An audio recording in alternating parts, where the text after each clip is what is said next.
tinggal delok TV, tinggal ngopi, turu. Sampai setannya setruk karena nunggu mau bikin was-was itu lagi. Loh, saya itu termasuk kiai paling sering lihat sinetron. Kadang ya lihat Mak Lampir itu sering sekali. Sampai istri saya itu protes, Gus, dengan kata orang banyak orang alim kok senengani delok Mak Lampir. Karena setan mau menggoda saya tentang berpikir Allah. Jadi dia ngenteni. Kok malah mikir Mak Lampir gitu.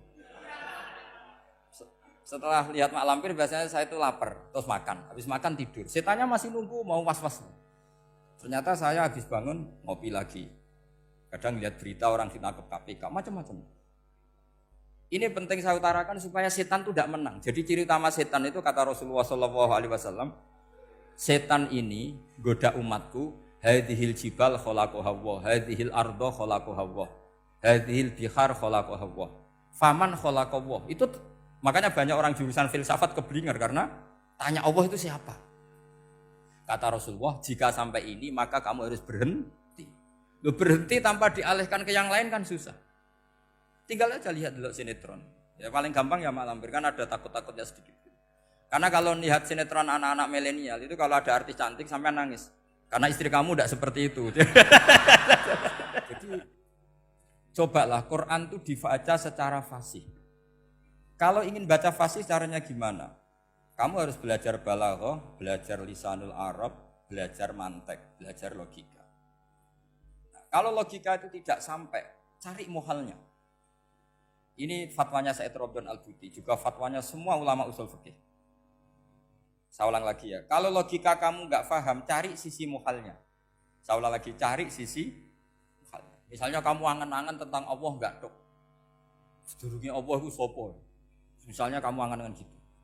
Sama agama tentu itu dilarang, tapi orang filsafat tetap saja nyari itu.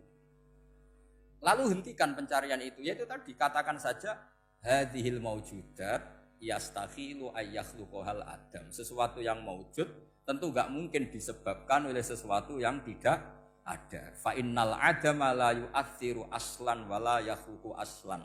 Namanya sesuatu yang enggak ada pasti tidak berstatus pencipta. Namanya saja enggak ada. Akhirnya la buddha min ayyasbiqa hadzal alam maujudun. Maka alam ini harus didahului sesuatu yang maujud. Lah maujud ini yang oleh Islam disebut Allah Subhanahu wa taala. Sudah selesai di sini. Tinggal delok TV, tinggal ngopi, turu. Sampai setannya setruk karena nunggu mau bikin was-was itu lagi. Loh, saya itu termasuk kiai paling sering lihat sinetron. Kadang ya lihat Mak Lampir itu sering sekali. Sampai istri saya itu protes, Gus, dengan kata orang banyak orang alim kok senengani delok Mak Lampir. Karena setan mau menggoda saya tentang berpikir Allah. Jadi dia ngenteni. Kok malah mikir Mak Lampir gitu. Setelah lihat Mak Lampir biasanya saya itu lapar, terus makan. Habis makan tidur. Setannya masih nunggu mau was-was. Ternyata saya habis bangun ngopi lagi. Kadang lihat berita orang ditangkap KPK, macam-macam. Ini penting saya utarakan supaya setan itu tidak menang. Jadi ciri utama setan itu kata Rasulullah SAW, setan ini goda umatku, hadhil jibal khalaqaha Allah, hadhil ardo khalaqaha Allah, hadhil bihar khalaqaha Allah, faman khalaqaha Allah. Itu makanya banyak orang jurusan filsafat keblinger karena tanya Allah itu siapa. Kata Rasulullah, jika sampai ini maka kamu harus berhenti. Loh, berhenti tanpa dialihkan ke yang lain kan susah. Tinggal aja lihat dulu sinetron. Ya paling gampang ya Mak Lampir, kan ada takut-takutnya sedikit. Karena kalau lihat sinetron anak-anak milenial itu kalau ada artis cantik sampai nangis. Karena istri kamu tidak seperti itu. Jadi ini trik ya. Trik supaya melihat TV tapi tidak nyesal. Makanya saya milihnya Anggreng Darmo, Mak Lampir. Ya saya nggak mikir maknanya, butuhnya setan bin mangkol itu. Karena ngenteni saya mikir itu, ternyata tidak mikir itu lagi. Jadi makom saya itu beda, sama-sama lihat sinetron. Mungkin saya jadi wali karena lihat sinetron. Mungkin ya. Makanya banyak wali itu gak bisa diduga. Banyak orang jadi wali itu justru karena makan. Justru karena melakukan hal-hal yang cara orang banyak itu salah. Itu Abu Yazid Al-Bustami itu pernah tanya sama Allah. Kak Haman gak usah bayangkan caranya tanya gimana. Enggak wali ya enggak tok. Sudah enggak usah tanya itu. Tanya gini, ya Allah, orang sesregep saya dalam ibadah sedekat ini sama jenengan. Lalu saingan saya dekat jenengan masuk surga itu siapa? Sama Allah ditunjukkan orang yang tidur, itu tidur yang. Ya teman kamu yang tidur di kamar. Enggak terima Bu, ya ini gimana kok bisa setingkat saya orang tidak tidur gitu.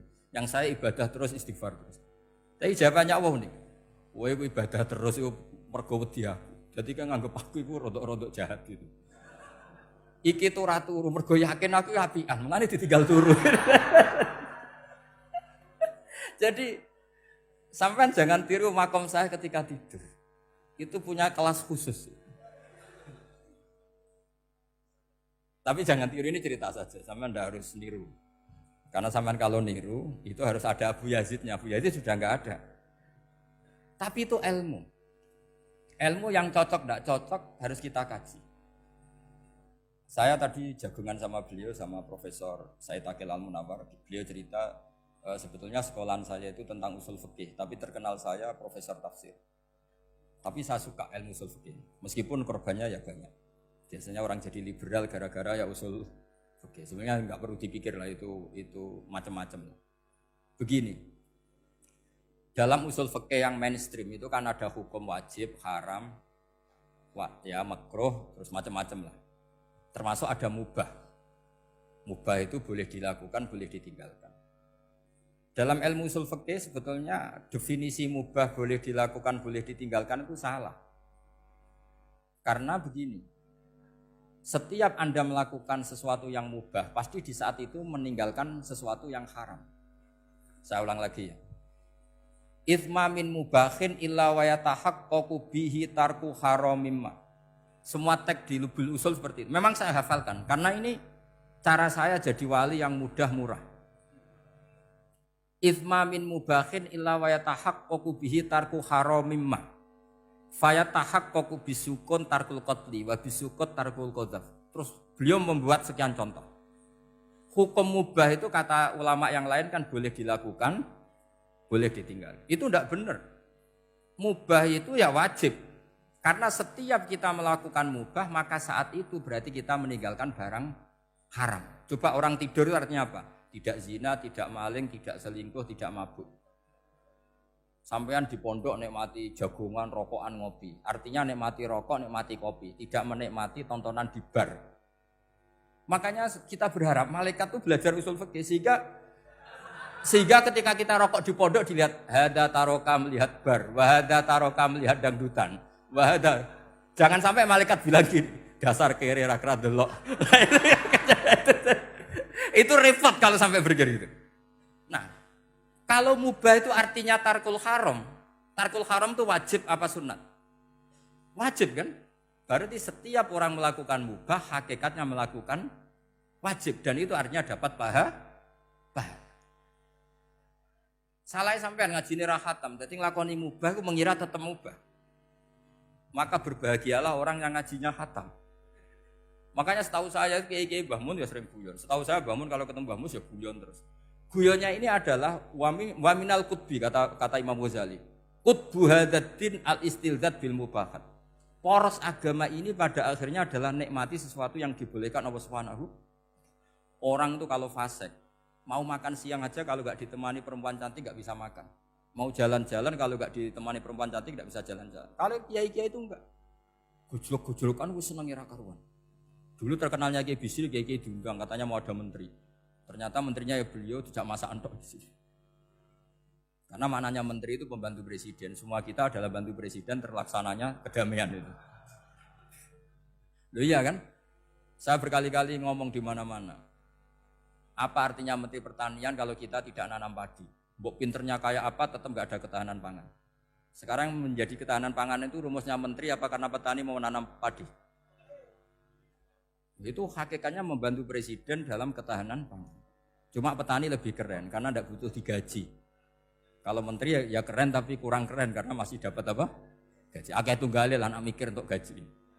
Nah petani enggak mikir enggak dapat gaji. Oh itu keren.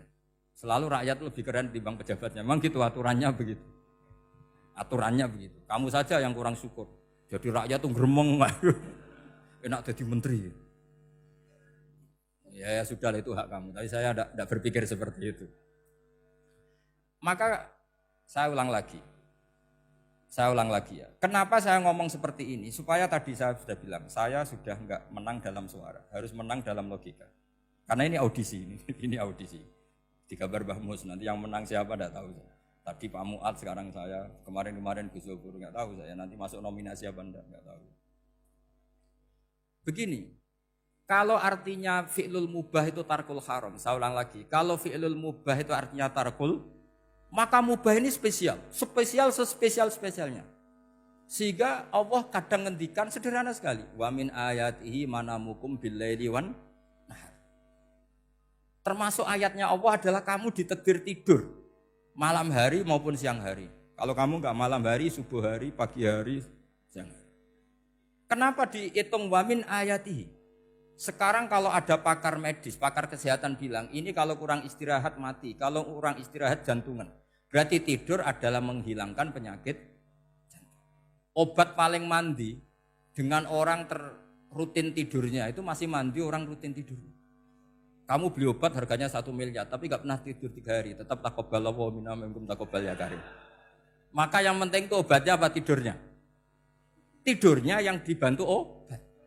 Tapi kalau obat tok gak dibantu tidur, masih sakit. Berarti penting mana tidur sama obat?